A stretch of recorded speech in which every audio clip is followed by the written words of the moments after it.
Miami University says one of its fraternities and several of its members are guilty of endangering a pledge. David Winter is just back from the campus where the university just released the conclusions of its investigation. David? Well, Kyle and Cammie, Delta Tau Delta is appealing these findings, and so are the students. But if those appeals fail, the students and the fraternity may be kicked off campus permanently. But getting kicked off campus might be the least of these students' worries. The boys will be boys deal. Those days are over. The Butler County prosecutor says he's still seeking more information before determining whether to charge several members of Delta Tau Delta. They could face charges of felonious assault, a felony punishable by 2 to 8 years in prison. They need to understand that initiation is not a free-for-all, to do whatever they want to do. Here's some of the evidence the prosecutor is considering. Following the March 16th pledge event in question, the Delta Tau Delta student called the university's hotline saying that he was forced to consume large amounts of alcohol and marijuana. He then told someone to call 911, "I feel like I'm going to die." He was taken to the hospital where he spent 7 hours and recorded a blood alcohol content of 0.23.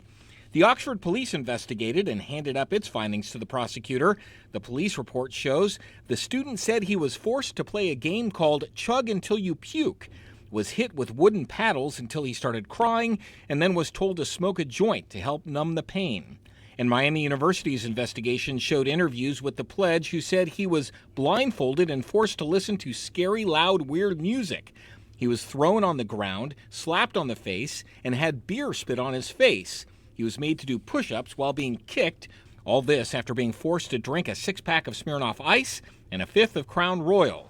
Interviews with some frat members found some concurring and some denying the allegations, but saying the actions were not malicious, just horseplay, and they were young men acting dumb after drinking. The Miami University investigation concluded the university and students endangered the health and safety of another, violated the intoxication or prohibited use of liquor rules, and violated the university's hazing rules.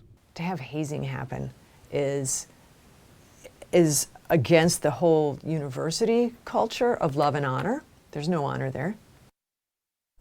Well, the university prior to this alleged hazing already had some new anti-hazing provisions set to go into effect, including increasing the minimum GPA to 2.75 in order to pledge a fraternity and forcing frat houses to have live-in advisors. All this important because if the university is found negligent or complicit in these types of cases, it could also face criminal or civil liability. Kyle, Cammie?